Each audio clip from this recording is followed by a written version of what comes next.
what did you see specifically from Luka and LeBron kind of down the stretch, the kind of shots they're creating? Thought we finally got organized. Didn't do a good job of getting to our spacing throughout the game. Finally got 3 people down the floor, corners filled. We kept going to empty side stuff, wasn't working. Just got spaced, and we got to our proper matchups and all that stuff. I mean, we created good offense at different points in the game when we did that. When we didn't get good offense. But I think overall, like again, Bron just kind of took over that game and felt like he was making a lot of plays with the ball and made some plays that don't show up on box score. And our guys' defense that last 5.5 minutes to hold them to 8 points. Our guys were just scrambling everywhere, and Bron was sort of at the head of that. Made a little adjustment in that timeout with Luka's coverage, just put him in a drop, and just a little curveball, and thought we did a good job with that. And then, we don't win the game if Bron doesn't take over, and we don't win the game if Doe doesn't make 3 massive plays. Again, another one that won't show up on a box score, but Luka drives against the switch. He sets the Gortat screen. Luka gets the layup. He finally gets an actual dunk on the tip dunk, and not just touching the rim while he puts the ball through. And then the back tap steal on Kyrie that led to a Rui basket. So I just thought, he led the charge down the stretch of just making winning basketball plays. JJ, how do you feel like Luka handled the emotions of tonight? I thought he handled it well. Not a great shooting night, but made a lot of plays and had some good defensive plays as well. I just thought, he clearly was worked up to start the game. That's to be expected. But I thought he settled in. But I think some of the stuff with our offensive shooting woes was due to some organization problems and some spacing problems, and that affected everybody, and that affected him as well. JJ, 2 for you to kind of piggyback on what you said about Dorian. Since you've gotten him, there has been kind of, I think, a through line in the overall team's ability, and when it comes to the little things. How does he set the tone for that stuff, and did you feel that kind of late on those plays you mentioned? And then I guess secondly, LeBron has been on this run now for a month plus, but defensively he's been one of your best players. How? Again, he defies what's normal. I would say with Doe, occasionally he needs some, what's the opposite of gentle? Harsh. Some harsh needling, but he can take it, and then he's right back at it. He normally does a fantastic job of just setting the tone with the toughness, and we had some fun yesterday with the team defining what a banshee is in different cultures, and define what a banshee is in Laker culture.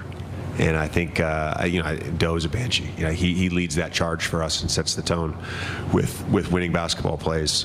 And again, this is not an exaggeration. If you watch our basketball team every night, and you've watched our team now for the last 6 weeks or so, LeBron is playing at an all-NBA defense level. He is. And now, people may have perceptions of what he is as a defender. I watch it every night.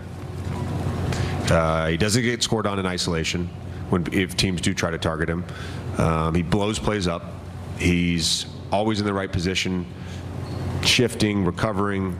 I think there was this perception of him at this age, like conserving energy. No, there's no conservation of energy on that end of the floor. He's played elite defense now for a while. And Brez, I'm going to come to you for your thoughts, but just to add to it, many people wondered if the Lakers have kind of a big 3 now, as we saw on Saturday. We see it again. LeBron and Austin both combining for 47. Austin had 25 and 3, got to the free throw line as he's done a lot lately. Braun adding 27 and 12 of his own alongside that 81st triple-double of Luka Doncic. Yeah, you got to like that graphic right there. Everything on the screen is jiving with you if you're a Laker fan. And, you know, it's funny. This game had the feel of like an early May game, like a second-round playoff type of sensation. And, James, as you can attest, it seemed like a really fun game to be at. It was definitely a fun game to watch. The energy was there. I kind of wish AD had played just to add even more energy. Maybe then it would feel like a conference championship game. I will say, though, the Lakers have been maligned about the rebounding all season long. They're 27th in offensive rebounding. What happened in the last few minutes? Dorian Finney-Smith, offensive rebound, put back. LeBron, offensive rebound, put back. So maybe they're starting to score in ways that people didn't think they could without Anthony Davis. I'm impressed by what they did tonight. Speaking of the rebounds, a season-high 57. There you go. For the Lakers, and you saw a lot of timely ones down the stretch. What are your thoughts on just the big three of them being able to come together? I just think rebounding by committee is the way to go. And you know, without AD now, they're going to have to do that. Dodo, Vanderbilt, Rui, I think is starting to be playing bully ball. He's an enforcer, physical. Even the guards have to get back in there. So I think, is the big three. And the rest of the supporting cast, they can do it by committee. That's what it's going to take. Because they don't really have that rim protector either, or someone who could get a lot of. Because you notice that Austin was in the game with no Luka before he got here. There was a lot of Austin Reeves bringing the ball up. There's a lot of LBJ bringing it up. So I'm liking the fact that they're sharing the point guard spot. Because when you share, that makes everybody better. That makes a lot of people involved because each guy does something a little bit different than the other guy. Yeah, you know how many assists LeBron had going into the fourth quarter? 1. And it's exactly to your point, Rob. He's allowed to play off the ball a lot more, conserve some energy, James, by not having to be a primary ball handler. I think that's going to serve him well as we get further and further into the season. We keep talking about it. This murderous March schedule coming up, 17 games in 31 days. It's a good thing that LeBron, he doesn't have to get 10 assists, 12 assists, ton of rebounds, 31 points every night. It's a way of easing him into games if he wants to. He was definitely great in that fourth quarter tonight, Allie. Speaking of easing in, he finished with 27. He had 16 in the fourth. Again, we talk a lot about passing the baton. We just heard LeBron say the other night, for this team to go to where they want to go to, Luka has to have the ball in his hands. Yes. Are we watching it happen right before us? I think LeBron is so smart, and he's also trying to prolong his career, if there's such a thing. But the beauty of, taking the ball out of LeBron's hands, and sometimes they would give it to Austin, and they would try to get physical with him, make him exert more energy than he would have to at that position. It's hard to speed Austin up, but they could at times, get physical with him. With Luka, you're not going to speed him up.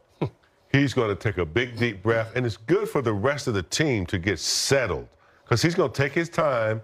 Everybody else will get in position, and then he's going to go at his own pace, which is usually like a snail. He gets that pump fake, and, it's so good at it that he gets you in the air or he gets you, off center.